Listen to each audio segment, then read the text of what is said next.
Merhaba arkadaşlar, kanalıma hoş geldiniz. Bugün harika bir model başlayacağız. Kullanacağım ip bebe yünü 100 gram 250 metre uzunluğu olan iplerden. Şişlerim ipime uygun 3,5 numara. Modelimiz oldukça güzel, kolay ve yapımı hızlı ilerleyen modellerden. Umarım siz de beğenir, benimle beraber yaparsınız. Dilerseniz hep birlikte başlayalım. İlmeklerimizi alarak başlayalım. Bu model için ilmek sayısı 2 ve 2'nin katları. Yani çift sayıda olması gerekiyor. Şöyle ilmeklerimizi tamamlayalım.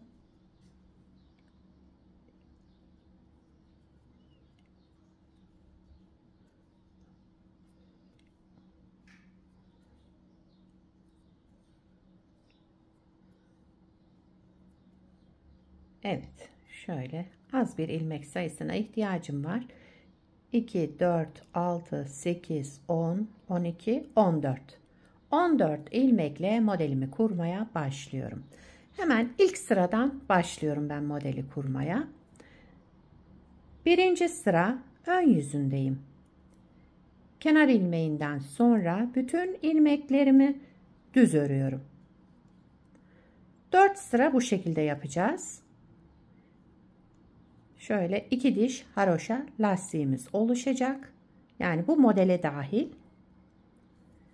Birinci sıra ilmeklerimizin tamamını düz örerek tamamlayalım. Kenar ilmeğimi de düz örüyorum ben. İkinci sıra arka yüzündeyim. Kenar ilmeğinden sonra yine ilmeklerimi düz örerek devam ediyorum. Sıra sonuna kadar ilmeklerimizi düz örelim. Yani 4 sıra düz öreceğiz. Şu anda ikinci sıra arka yüzündeyim. Kenar ilmeğimi de yine düz olarak ördüm. Üçüncü sıra ön yüzündeyim. Kenar ilmeğinden sonra yine ilmeklerimi düz örüyorum.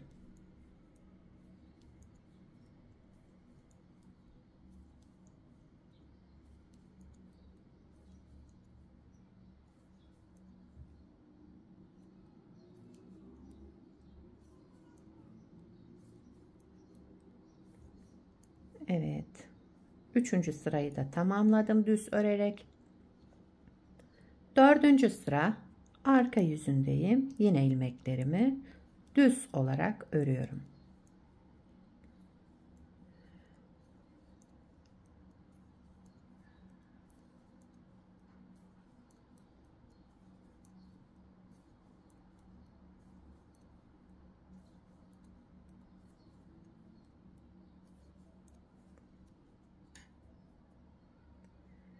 Beşinci sıra ön yüzüne geçtim. Şimdi burada farklı işlem yapacağım. 5. sıra ön yüzünde kenar ilmeğinden sonra bir artırma yaptım. Sıradaki 2 ilmeğimin ikisini bir alarak düz ördüm. Yani sola doğru kestim. Tekrar bir artırma, 2 ilmeği düz örerek sola doğru keselim. Bir artırma, 2 ilmeği sola doğru düz örerek keselim. Bir artırma, 2 ilmeği sola doğru kestim. Tekrar bir artırma, sola doğru keselim 2 ilmeğimizi. Evet. Sıra sonuna geldim. Son 2 ilmeğimi de kestim. Artırma yapmadan kenar ilmeğimi ördüm. Bakın burada artırma yapmıyorum. Çünkü sıra başında artırma yaptım. Daha sonra kesme işlemi yaptık. Burada artırma kesme işlemi, daha sonra kenar ilmeğini örelim. 6. sıra arka yüzündeyim. Kenar ilmeğinden sonra bütün ilmeklerimi ters örüyorum. Şu artırma yaptığım ilmekler de dahil hepsini ters örerek sıra sonuna kadar devam edelim.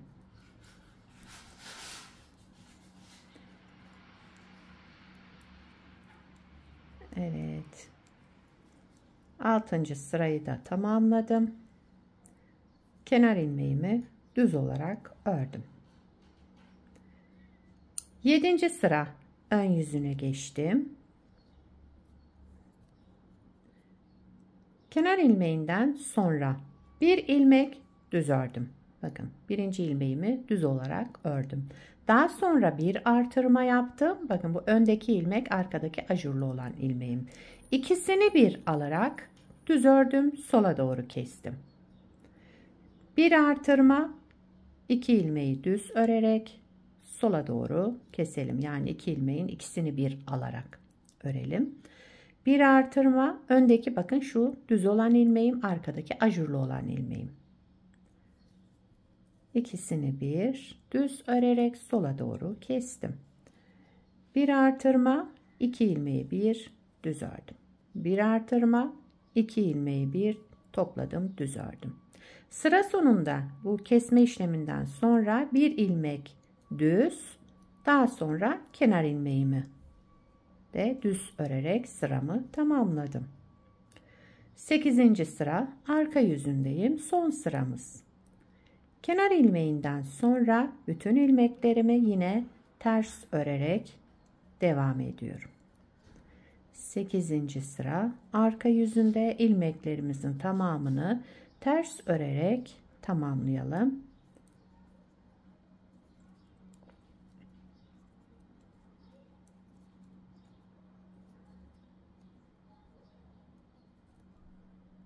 Kenar ilmeğimi de düz olarak ördüm.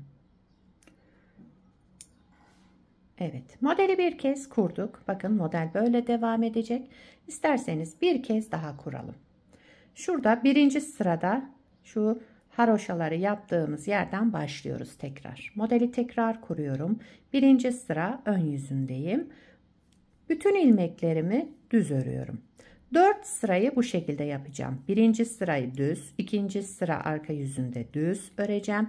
3. sıra ön yüzünde düz, 4. sıra arka yüzünde düz örerek tekrar 4 sırayı tamamlayalım. Evet. Şimdi arka yüzünde de yine düz örüyorum. 4 sırayı bu şekilde tamamlıyorum. Evet, 4 sırayı tamamladım. Şimdi 5. sıra ön yüzündeyim. Yine şu ajurlu kısmı yapacağız.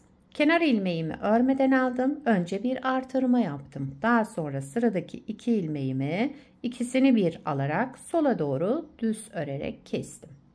Bir artırma, 2 ilmeğin ikisini bir aldım. Sola doğru kestim. Bir artırma, 2 ilmeği bir aldım, sola doğru kestim. 5. sıra ön yüzünde bu işlemleri yapacağız. Önce artırma, daha sonra 2 ilmeği keselim. Bir artırma, daha sonra 2 ilmeği bir düz örerek keselim. Sıra sonunda kesme işleminden sonra kenar ilmeğimi düz olarak ördüm. 6. sıra arka yüzündeyim. Kenar ilmeğinden sonra bütün ilmeklerimi ters örerek devam ediyorum.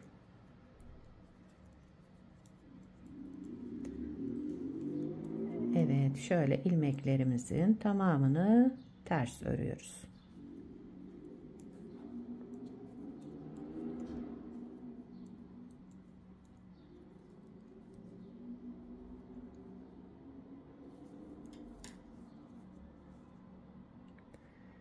Yedinci sıra ön yüzündeyim. Kenar ilmeğinden sonra birinci ilmeğimi düz ördüm. Bakın. Daha sonra bir artırma yaptım. Sıradaki 2 ilmeğimi ikisini bir alarak düz ördüm. Sola doğru kestim.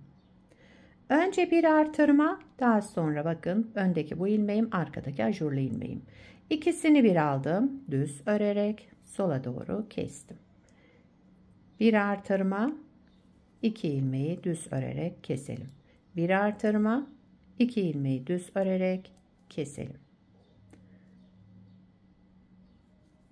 Artırmadan sonra 2 ilmeğimi kestim. Daha sonra bir ilmeğim kaldı. Bunu da düz ördüm. Burada artırma yapmıyorum bakın.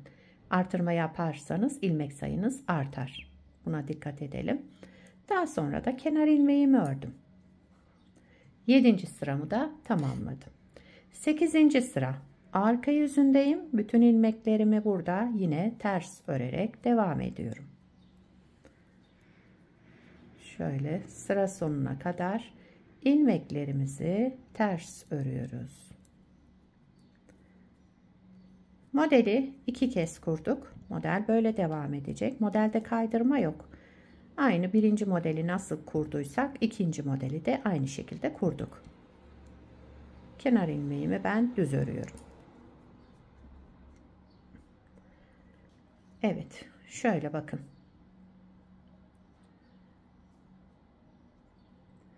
Bir parçada daha önce hazırladım.